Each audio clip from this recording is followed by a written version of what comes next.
This episode contains discussions of dreams, reality, and unreality. Listen at your own discretion. It is Saturday, the 28th of September, 2024. My name is Pigeon Rose, and this is my song of the day.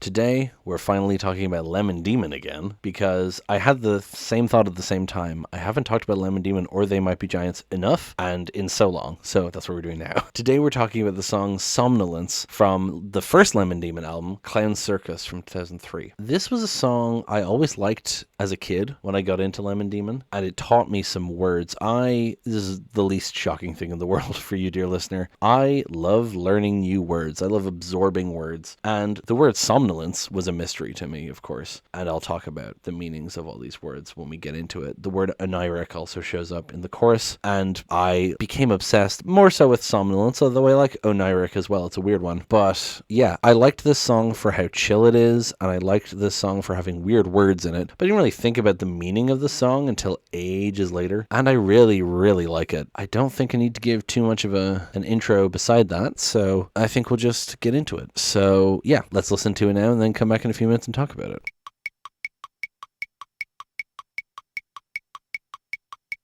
There it is, somnolence. So, what does somnolence mean? Somnolence means sleepiness, drowsiness, the state of being sleepy, right? To be sleepy is to be somnolent, and so somnolence is that sleepiness. And this is a song about the nature of dreams and the subconscious and reality, kind of an exploration of the imagination, you know? And I love how the music kind of reflects that. It's got this dreamy synthesizer bed and is very like kind of rhythmic but sleepy, drowsy, you know. And then there's like this big explosion of sound that I would assume is supposed to represent like the chaos of imagination and how weird dreams are. And then you get the final chorus, and then it goes into that, which again I think is just that, and like maybe representing waking up at the end there, the way it suddenly stops. So I like how the music reflects the theme of the lyrics. And let's go over those lyrics, shall we? Miraculous in its own way, borrowing time from space. The color scheme is familiar, maybe it's painted that way. A shadow dances in your memory. It happens while you sleep. Do you remember why it's there? Is it a subset of reality, a scepter in a shell, or is it the other way around? So, miraculous in its own way. Dreams are crazy.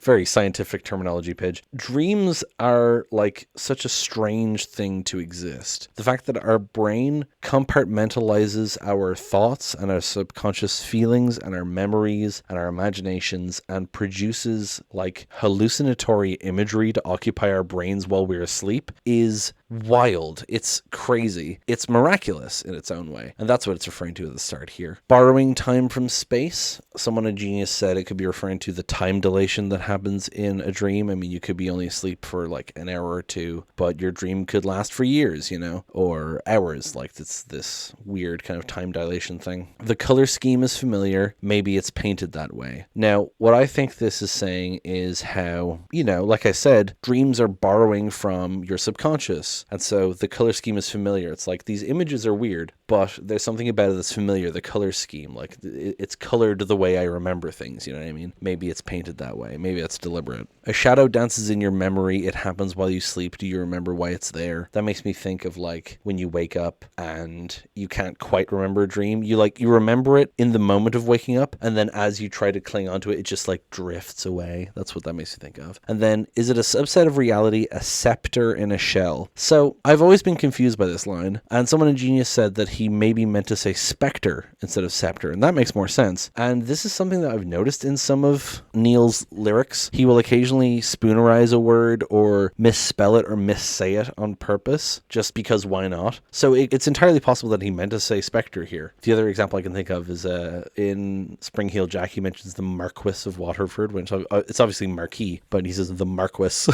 There's another one as well that I can't think of off the top of my head. I remembered what it was. In Telekinesis, he pronounces pseudo as pseudo, and it's very silly. I've had enough of that pseudo zen. So is it a subset of reality, a specter in a show, maybe? Or is it the other way around? It's kind of saying, is the dream world an alternate reality, or is our reality the dream world, and the dream world is the waking reality? And the chorus is, welcome to somnolence, oniric somnolence, approaching somnolence, oniric somnolence. So as I said, somnolence means sleepiness. So it's saying, welcome to sleepiness, approaching sleepiness, right? But then oniric means sleepy.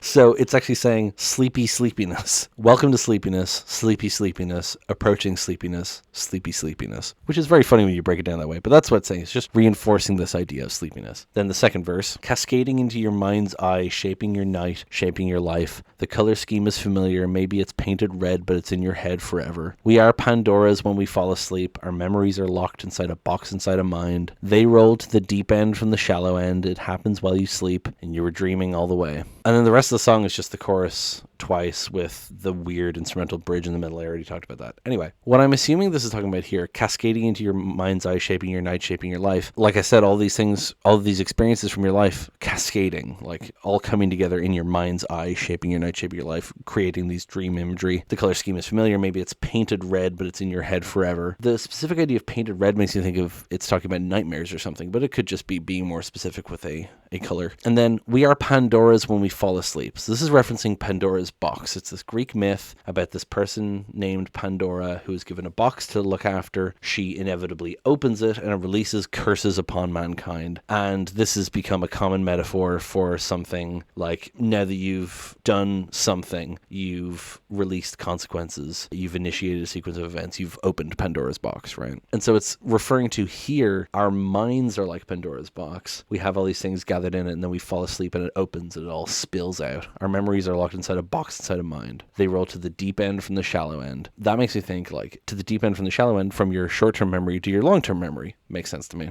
It happens while you sleep and you were dreaming all the way. I think that's the only time he actually says the word dream in this song, which is interesting. But yeah, and then the chorus twice. I love this song. It's so chill, despite being like a bit unsettling with the lyrics, but it's just really surreal and not psychedelic. Well, kind of. It's just got this specific atmosphere. It puts me in a very specific mood. If this were on Spotify, it'd be on my sleep playlist. But yeah, no, love this song so much. I don't think I have much else to say about it, honestly. Lemon Demon songs kind of speak for themselves in a lot of ways. There's no music video or anything. I mean, this is from his first album. It's still when he was relatively new at making music. Although I've seen, I Google these things. I look at the Reddit threads. I've said this before. Someone on Reddit was like, I wish Neil would try something weird like this again with his like current talent. And I fully agree. I would love for him to make long, surreal songs like this. Not just like Spirit Phone, but like kind of spacey, ambient sort of sounding. I would love that with his like current talent and technology. Anyway, I think that's pretty much all I have to say about this one. Thank you so much for listening. Please hit like, hit subscribe, leave a comment down below. Thank you so much for listening, and I will talk to you tomorrow. Break it down.